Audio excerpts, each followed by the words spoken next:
Assalamualaikum dear students. Today the date of 1st of July 2021.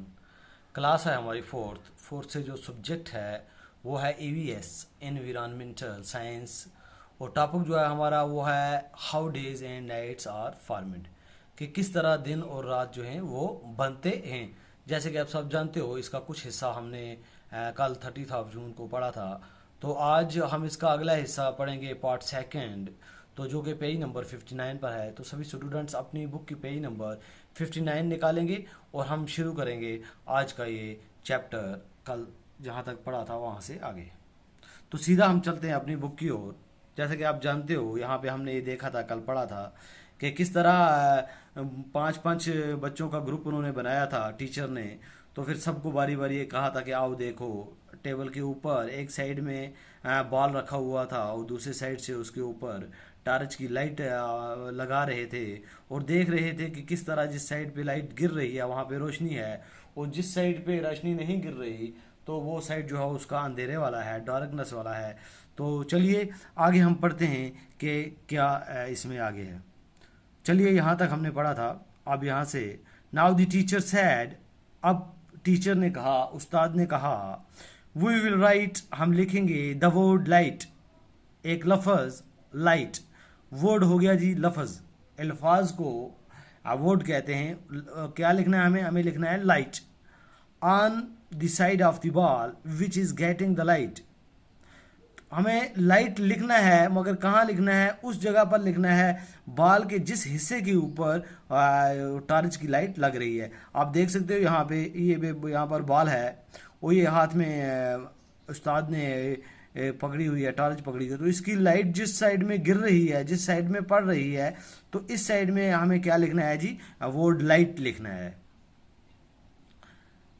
And darkness on the other side of the ball, और जो ball का जो दूसरा हिस्सा है डार्कनेस के में है, जो अंधेरे में है, तो उस साइड में हमें क्या लिखना है, डार्कनेस। इसके बैक साइड वाले में जहाँ पे टॉर्च की लाइट नहीं लग रही है वहाँ पे हम लिखेंगे डार्कनेस, यहाँ पे दिखाया गया हुआ है। तो जिस साइड में लाइट गिर रही है वहाँ पे वर्ड क्या लिखना है जी, हाँ लाइट लिखना है। तो चलिए अब हम पेज को टर्न करते हैं दूसरी तरफ, पेज नंबर 60 पर। Now I shall move the ball slowly, अब मैं बॉल को क्या करूंगी, मूव करूंगी, हिलाऊंगी आस्ता से। Is the light still falling on the same side, क्या जो अब हिलाने के बाद भी जो लाइट जो है वो सेम साइड में, एक ही साइड में गिरेगी ऑफ द बॉल, बॉल के, ये मतलब क्वेश्चन पूछ रहा है। द चिल्ड्रन सेड नो, बच्चों ने कहा नहीं। Because of the movement of the ball the side facing torch is moving toward the back, क्योंकि जो बॉल की हरकत थी और जब उसको हिलाया तो उसकी जो मूवमेंट हुई, हरकत हुई, तो पीछे वाला साइड, बैक वाला साइड आगे आ गया और आगे वाला पीछे चला गया इसी तरह। तो now let us replace the ball with A globe and let the torch light fall on it.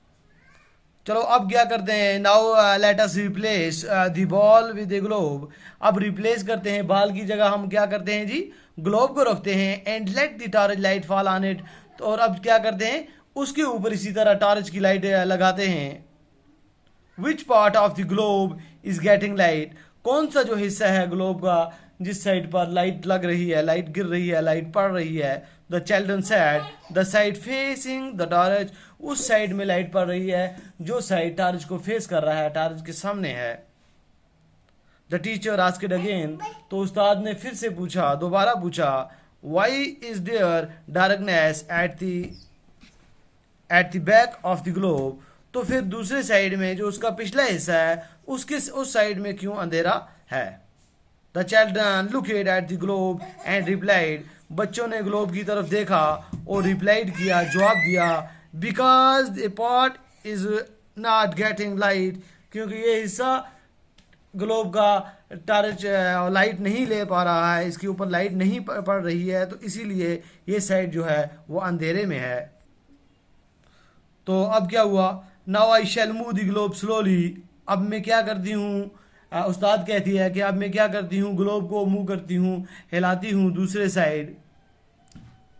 What do we see, asked the teacher, teacher ने पूछा हमने क्या देखा, the side of the globe facing the torch get light, वो side जो face कर रहा है टॉर्च को, जो सामने है टॉर्च के, वो लाइट हासिल कर रहा है, एंड देयर इज डार्कनेस, और यहाँ इस साइड में अंधेरा है, ऑन द अदर साइड, दूसरी तरफ। अब आगे पेज नंबर 61 पर, डू यू नो, क्या तुम जानते हो, the earth is also rotate, ज़मीन भी इसी तरह रोटेट होती है, on its axis from west to east, किस तरफ, वेस्ट भी होती है रोटेट और ईस्ट भी होती है।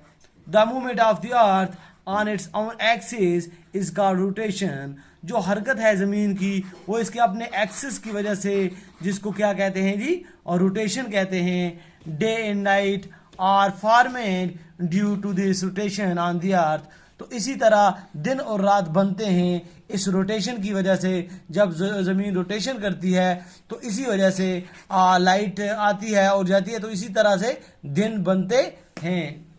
The part of the earth which get sunlight has days, वो हिस्सा ज़मीन का जो सूरज की रोशनी लेता है दिन को। The part which does not gate light has night, और वो हिस्सा जो लाइट नहीं लेता उसे हम रात कहते हैं।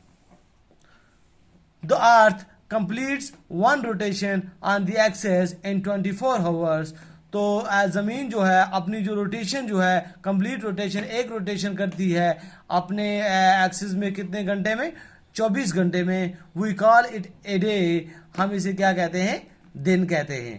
तो इसी तरह अब आप समझ गए होंगे किस तरह दिन और रात बनते हैं, जिस तरह टॉर्च पर मैम ने कितनी अच्छी तरीके से समझाया और आपने भी समझ गए। तो ये इसी तरह दिन और रात भी, जिस वक़्त सूरज की रोशनी जो है पड़ती है ज़मीन के जिस हिस्से पर, तो उस टाइम क्या हो जाता है जी, दिन हो जाता है। तो जब ज़मीन रोटेशन करती है, घूमती है, मूव करती है, तो उस जिस साइड में उस टाइम सूरज ढल चुका होता है, तो उस टाइम क्या हो जाता है जी, रात हो जाती है। जब उस दूसरे साइड जिस पर सूरज की रोशनी नहीं पड़ती वो नाइट होती है।